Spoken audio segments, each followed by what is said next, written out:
जो बच्चे ये कह रहे हैं कि हमको दोबारा देना पड़ेगा, तो अगर तुम्हारे अंदर टैलेंट है रियल, तो तुम दूसरी बारी पास कर जाओगे, तुमको क्या दिक्कत है?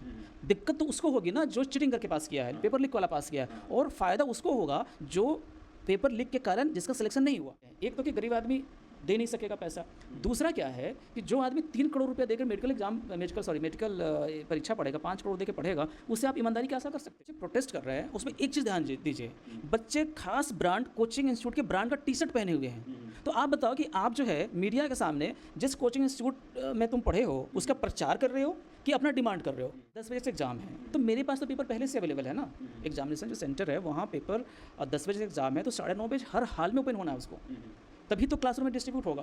और क्लासरूम में अगर मेरी ड्यूटी है तो मेरे पास क्वेश्चन कम से कम 10 मिनट पहले आएगा।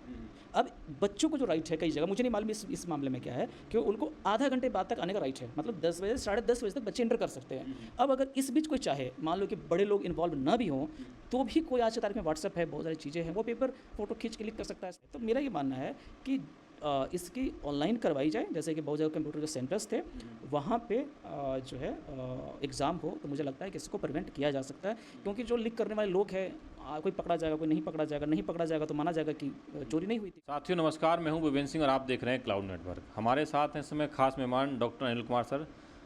अनिल सर से हम बात करेंगे जो नीट का जो पेपर लीक हुआ उस मुद्दे को लेकर बात करेंगे, क्योंकि अनिल सर इससे पहले भी टीचरों के मुद्दे हों, चाहे मतलब भर्तियों के टीचरों की भर्तियां हों, चाहे स्टूडेंट के मुद्दे हों, इन सारे मुद्दों पर बेबाकी से अपनी राय रखें और सोशल मीडिया पर भी काफ़ी एक्टिव रहते हैं, खासकर युवाओं के मुद्दों को लेकर। हम बात करेंगे जो नीट का जो पेपर लीक हुआ है उसको किस तरह देखते हैं, क्योंकि जब पार्लियामेंट में बहस होनी थी तो वो बहस भी नहीं हो पाई थी। अब सर से जानेंगे सर किस तरह से इस चीज़ को देखते हैं। सर, जिस तरह से नीट का पेपर लीक हुआ, पार्लियामेंट में बहस होनी थी, नहीं हुई, स्टूडेंट लगातार प्रोटेस्ट कर रहे हैं, स्टूडेंट के गार्जियंस प्रोटेस्ट कर रहे हैं, बिहार से जो सांसद हैं वो री नीट की टी शर्ट अपने टी शर्ट पर लिखवा के भी आए थे। तो किस तरह देखते हैं क्या? देखिए, सबसे पहली बात है कि सिर्फ एक अच्छी चीज़ मैं बता देता हूँ कि सरकार ने क्या किया कि सारे मेडिकल जो टेस्ट हैं उसके लिए एक एग्ज़ाम रखी है, दैट इज़ नीट है। इंजीनियरिंग के लिए सिर्फ सिंगल एग्ज़ाम रखी है। यूनिवर्सिटी एग्ज़ाम के लिए CUCT एक सिंगल एग्ज़ाम रखी है। ये बहुत अच्छी बात है, ताकि पहले क्या होता था कि हर एक इंजीनियरिंग कॉलेज के लिए, मेडिकल कॉलेज के लिए, यूनिवर्सिटी के लिए अलग अलग एग्ज़ाम देने पड़ते थे। बहुत अच्छी बात है, इसकी सराहना होनी चाहिए। लेकिन साथ ही साथ हम ये देख रहे हैं कि पेपर लीक की घटना बढ़ गई है। इसके पीछे 2-3 कारण हैं। 2-3 कारण ये हैं कि जो गरीब छात्र है वो मेहनत, क्योंकि उसके पास कुछ नहीं है, उसके माताजी पिताजी करोड़ों का डोनेशन नहीं दे सकते, सिर्फ एक ही चीज़ वो कर सकता है, मेहनत। तो मेहनत करके वो एग्ज़ाम तो पास हो जाता है और होने की क्षमता रखता है। लेकिन जो बड़े पावर के लोग हैं वो अपने बच्चों को पेपर लीक करवा करके और मेडिकल जो कॉलेजेस है, इंजीनियरिंग कॉलेजेस है, या फिर UGC नेट का एग्ज़ाम भी लीक हुआ था, तो वहाँ पे वो भर्ती कराना चाह रहे हैं। जो अब नेट के से पहले मैं दूसरे पे आना चाहूँगा, ये UGC का जो लीक हुआ था, जिसका आपने जिक्र नहीं किया था, वो इसलिए लीक हुआ कि पहले ये ऑनलाइन मोड में हो रहा था। तो ऑनलाइन मोड में होता क्या है कि जो क्वेश्चंस हैं वो कहीं प्रिंट नहीं होता है, वो सीधा आपके जो क्वेश्चंस हैं, कई सेट बनते हैं, कई क्वेश्चंस बनते हैं, और उस दिन जो है वो रैंडम क्वेश्चन आता है जो सबके लिए बराबर होता है। तो यहाँ पे लीक वाली जो है वो चीज़ें लगभग नगण्य हो जाती है, कम हो जाती है, कह सकते हैं। अभी तक कोई घटना आई नहीं है। इस बार क्या हुआ कि फिजिकल पेपर में था, क्योंकि एक दिन में कराना था, तो इसके कारण लीक हो गया और हो सकता है। मैं खुद एग्जामिनेशन ड्यूटी में कई बार रहा हूँ। अब एक चीज़ बताता हूँ कि मैं एग्ज़ाम ले रहा हूँ, 10 बजे से एग्ज़ाम है, तो मेरे पास तो पेपर पहले से अवेलेबल है ना। एग्जामिनेशन जो सेंटर है वहाँ पेपर 10 बजे से एग्ज़ाम है, तो 9:30 बजे हर हाल में ओपन होना है उसको, तभी तो क्लासरूम में डिस्ट्रीब्यूट होगा। और क्लासरूम में अगर मेरी ड्यूटी है तो मेरे पास क्वेश्चन कम से कम 10 मिनट पहले आएगा। अब बच्चों को जो राइट है, कई जगह मुझे नहीं मालूम इस मामले में क्या है, कि उनको आधा घंटे बाद तक आने का राइट है, मतलब 10 बजे से 10:30 बजे तक बच्चे एंटर कर सकते हैं। अब अगर इस बीच कोई चाहे, मान लो कि बड़े लोग इन्वॉल्व ना भी हों, तो भी कोई आज की तारीख में व्हाट्सएप है, बहुत सारी चीज़ें हैं, वो पेपर फ़ोटो खींच के लिख कर सकता है। स्टूडेंट जो है 45 मिनट्स उसको टाइम एक्स्ट्रा मिल गया और उसको एंट्री देना पड़ेगा। एक तो ये केस हो गया। दूसरा, जो नेट वगैरह जो मामले हैं, वहाँ भी यही हुआ कि पेपर कहीं प्रिंट हुआ, किसने सेट किया, उसके बाद आगे गया, वहाँ प्रिंट हुआ, ट्रांसपोर्ट हुआ, उसके बाद इतने हैंडल से आगे गया कि उनके पास फिजिकल पेपर था।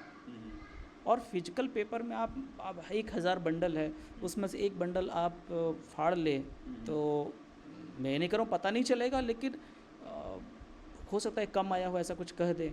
या फिर आज के तारीख में कई एक्सरे, बहुत सारे आप देखो ना कि आदमी जो है आपका एक्सरे करके अंदर की चीज़ें पता लगा ली जा सकती है। तो मेरे विचार से वो भी एक पॉसिबिलिटी है कि आपने देखो ना पेपर के अंदर क्या, आर्कियोलॉजिकल सर्वे ऑफ इंडिया जो है परत दर परत वो अंदर देख लेती क्या है, तो टेक्नोलॉजिकली पॉसिबल है। तो मेरा ये मानना है कि इसकी ऑनलाइन करवाई जाए, जैसे कि बहुत जगह कंप्यूटर जो सेंटर्स थे वहाँ पे जो है एग्ज़ाम हो, तो मुझे लगता है कि इसको प्रिवेंट किया जा सकता है। क्योंकि जो लीक करने वाले लोग हैं कोई पकड़ा जाएगा, कोई नहीं पकड़ा जाएगा, नहीं पकड़ा जाएगा तो माना जाएगा कि चोरी नहीं हुई थी। इसके अलावा मेरे विचार से सरकार को जो सरकारी मेडिकल कॉलेजेस है उसकी संख्या बढ़ानी चाहिए, क्योंकि कहीं ना कहीं सरकारी जो मेडिकल कॉलेजेस है बहुत लिमिटेड नंबर है, हमारी जनसंख्या बढ़ रही है, नीड बढ़ रहा है, उसके प्रपोर्शन में ये नहीं बढ़ रहा है। और प्राइवेट जो कॉलेजेस हैं, आप बताइए कि 2 करोड़ रुपया फ़ीस है, 3 करोड़ रुपया फ़ीस है। दो चीज़ें हैं, एक तो कि गरीब आदमी दे नहीं सकेगा पैसा, दूसरा क्या है कि जो आदमी 3 करोड़ रुपया देकर मेडिकल परीक्षा पढ़ेगा, 5 करोड़ दे के पढ़ेगा, उससे आप ईमानदारी की आशा कर सकते हो? वो तो फिर वही बेईमानी करेगा कि मुझे पता है कि आपको मलेरिया है, 10 रुपये में ठीक हो सकता है, मैं 50 टेस्ट लिख दूंगा ताकि उसका कमीशन मुझे मिले।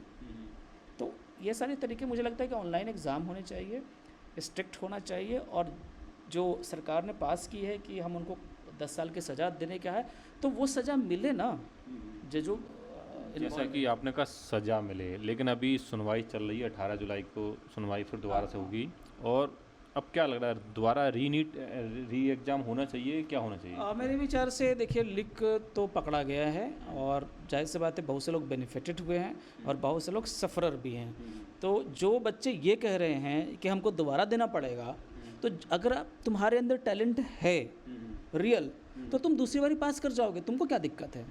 दिक्कत तो उसको होगी ना जो चीटिंग करके पास किया है, पेपर लीक वाला पास किया है, और फ़ायदा उसको होगा जो पेपर लीक के कारण जिसका सिलेक्शन नहीं हुआ। तो जो बच्चे प्रोटेस्ट कर रहे हैं कि हमको दोबारा एग्ज़ाम देना पड़ेगा, तो भाई तुम्हारे अंदर टैलेंट है तो दोबारा ही पास कर जाओगे, क्यों इतना चिंता क्यों करना है? और सुप्रीम कोर्ट इस मामले में कर रहा है, मुझे लगता है कि सुप्रीम कोर्ट सक्षम है सारी चीज़ों को समझने में, करने में, लेकिन पार्लियामेंट के अंदर बहस नहीं हुई, ये मुझे लगता है कि गलत है। देश में डेमोक्रेसी है, उसका सम्मान किया जाना चाहिए। बच्चे प्रोटेस्ट कर रहे हैं, उसमें एक चीज़ ध्यान दीजिए, बच्चे खास ब्रांड कोचिंग इंस्टीट्यूट के ब्रांड का टी-शर्ट पहने हुए हैं। तो आप बताओ कि आप जो है मीडिया के सामने जिस कोचिंग इंस्टीट्यूट में तुम पढ़े हो उसका प्रचार कर रहे हो कि अपना डिमांड कर रहे हो, तो कहीं ना कहीं ये जो माना जाए वो उस कोचिंग के तरह प्रमोट हो कि उनका कोचिंग इंस्टीट्यूट वाला बच्चों को ये कह के कि दोबारा एग्ज़ाम ना हो या कुछ और इस तरह करके अपना प्रचार करवा रहे हैं। क्योंकि आप फोटो मीडिया में लोगे तो ऑटोमेटिक उसका प्रचार होगा, और अगर प्रचार के लिए पैसा खर्च करेंगे तो पैसा बहुत ज़्यादा खर्च होगा। पहली बात तो ये, दूसरी बात कि इतने कोचिंग इंस्टीट्यूट खुल चुके हैं, ठीक है, कोटा में आप देख लीजिए बच्चे सुसाइड कर रहे हैं। तो मुझे लगता है कोचिंग इंस्टीट्यूट पे भी लगाम लगाने की ज़रूरत है। एग्ज़ाम में वही क्वेश्चन पूछे जाते हैं जो आपने +2 में पढ़े हैं।